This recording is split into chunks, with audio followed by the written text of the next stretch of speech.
So yeah, you all know by now that Smash is coming out with a second Fighter Pass DLC after what most considered to be a lackluster final character for the first one. In my opinion, people should just be grateful that we're still getting new characters for Smash, but I do understand the disappointment that comes with another Fire Emblem character. And even though Byleth has a unique moveset utilizing weapons from each of the main characters, the fact that he has a sword and is from Fire Emblem makes everyone a little bit salty. But that's not really what this video is about, and instead we're going to be talking about another slot on the DLC packs, and that's either going to be the first, second, third, fourth, fifth, or sixth slot of the second Fighter Pass. One of these slots could be a Pokemon, and since we don't have a representative from Generation 8, it seems like prime real estate for a Galar Pokemon. And I know what you're saying, we already have too many Pokemon in Smash,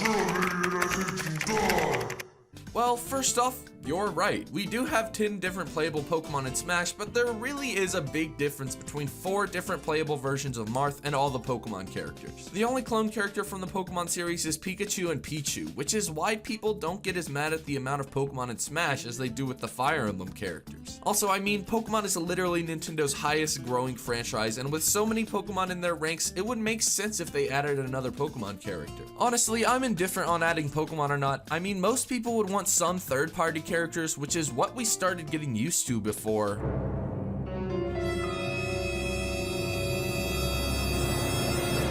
And the only character I absolutely want in Smash is Goku, and I know most people will think I'm memeing or whatever, but Goku is my #1 most wanted character for Smash. Seeing as that's pretty unlikely though, my wish probably won't ever come true. Other than that, I really don't care who nets a slot, and I'll be happy for the fans of whatever character gets in. But that being said, if another Pokemon makes it into Smash, I think I know who it would be. But first, a Pokemon that I personally would like in Smash that doesn't really have that big of a chance to get in is Infernape. I mean, I understand, Lucario is a way more popular Pokemon, and if Infernape ever had a chance to get in the game, it would have been in Brawl, but like, Infernape is one of the coolest starters, and I can see his final smash being the absolute obliteration move that Ash's Infernape did in their battle against Paul. But hey, obviously this isn't like a highly requested Pokemon, so if he doesn't get in, no biggie. And also, another fire starter is kind of a stretch, so I'm willing to remedy that by talking about another Pokemon that has virtually no chance of getting in, Sceptile. This literally will never happen, but I seriously have been wanting Sceptile in Smash since forever. I mean, Generation 3 was one of the best and most iconic generations of Pokemon, and it's honestly a shame that there aren't any playable Gen 3 Pokemon in Smash. I think that the Hoenn region is like the only one except maybe Kanto where there's like an equal playing field in terms of starter popularity,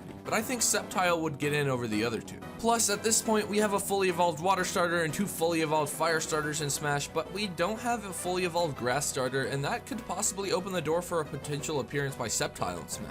But it could also lead to one that has a significantly higher chance of happening, which is Rillaboom. Look, the cards are in his favor with this one. I really think Rillaboom has a strong chance of appearing in Smash Ultimate simply because of his typing and the fact that Generation 8 is still pretty brand new. I mean, Sword and Shield has sold extremely well compared to the last few Pokemon games, and what better way to honor those games than to throw one of the starters into Smash? I think it's one of the more likely outcomes out of the Pokemon in this video, and his moveset could be fun. That being said, with the whole drum beating aesthetic, he might become too similar to Donkey Kong, but Rillaboom is a Pokemon as opposed to a literal gorilla, so I definitely think they can make this Pokemon more unique with some of the wacky vines, or, you know, implement the drum, which is obviously an integral part of his character. I mean, if Incineroar can phase wrestling ropes into existence and slingshot you off into oblivion, I think we can do the same but with a drum. A character I think has maybe a 50-50 chance at getting in is a Galarian Pokemon trainer. Depending on what route they took with this character, I think it could be really cool. So what I have written down is Scorbunny for the first stage, but actually now that I'm thinking about it, I think it would be better to have Sobble in the stage and maybe make it utilize its camouflage for one of its moves and then Reboot for the middle stage. I think it'd be really cool to see Reboot running around in Smash. And then obviously I just talked about Rillaboom. I think the perfect way to give a grass type starter the spotlight would be through this method of adding a Pokemon trainer. But I can also see them making Scorbunny the first stage and then Thwackey in the middle. Thwackey just in general is a really awesome looking Pokemon and honestly one of the better Gen 8 designs. I might like it better than Rillaboom. So yeah, Thwackey in the middle, and that leaves Inteleon for the final stage, and Inteleon's got some cool things going on, especially with his upcoming Gigantamax form.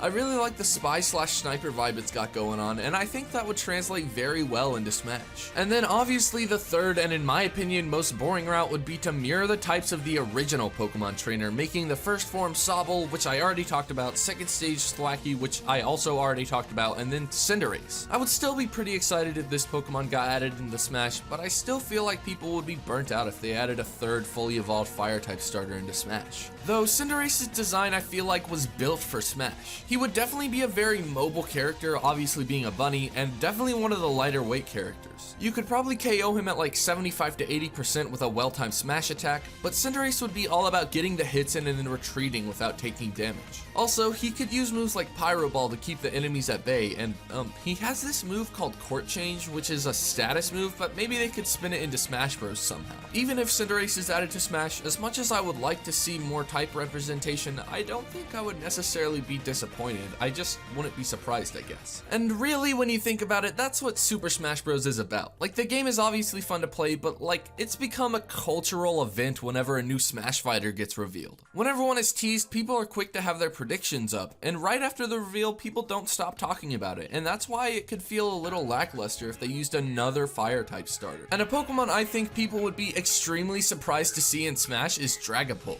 For starters, this Pokemon won Galar Pokemon of the Year, so they already know it's the most popular of the British bunch. And also, in most eyes, it would be such a random choice, and I think that would work in both Nintendo and Game Freak's favor. People would research the character, dive into the moveset, figure out what the hell a Dragapult is, and more people would be inclined to buy Pokemon and the Fighter's Pass because of it. And as I'm saying this, I am feeling more and more open to the prospect of having a Dragapult in the game. That being said though, this video has all led up to the Pokemon I think will be the next representative in Smash Ultimate, which is Toxtricity. That may seem like an odd pick, but I think Toxtricity gives off Lucario/Greninja vibes. Each generation has that one Pokemon that stands out above the rest, and even though Dragapult is technically the most popular Galar Pokemon, whenever they were choosing characters for the Fighter Pass, they likely chose Toxtricity for the same reasons they chose Lucario and Greninja. They could have never predicted those guys' popularity, but through effective marketing and obviously being in the biggest video game crossover of all time, those Pokemon were propelled to being the first and second greatest Pokemon of all time according to Pokemon of the Year 2020. So I think if a Pokemon is to get into Smash, Toxtricity is definitely the pick. They more than likely will make the amped form the default skin, but I think they'll add in the low-key version as the second skin, kind of like what they did with the male and female Fire Emblem characters. I can also see Zarude getting in just to promote the new Pokemon movie, but let's just stick with Toxtricity. I honestly don't really see many others getting in, so if there is a new Gen 8 representative in Smash, I think the slot goes to Toxtricity, and then maybe in a few years he'll dethrone Greninja as Pokemon of the Year. We'll see, but with that being said, I think I'm gonna wrap it up here. After competing and obviously getting my head stomped at Show Your Moves 2020, I definitely want to get into competitive Smash because in my friend groups, I am notoriously the one that's absolutely awful at the game. Maybe if Toxtricity gets in, I'll be more inclined to get better. But anyways, let me know who your Smash main is in the comments. I personally am a Bowser/Link guy, but I do want to get better with Palutena and maybe Cloud, but that's besides the point. I honestly could ramble on and on about this game if you don't stop me. Another thing you can comment is what Pokemon you want in Smash, regardless of likelihood. I feel like factoring in the likelihood just removes that kind of child wonder of what character can get in next. And see, there I go again. I seriously gotta end this video. Like and subscribe and stuff. Thanks again for 1,000 subscribers, and with all of that out of the way, my name is Shiny Zoroark, and I bid you adieu.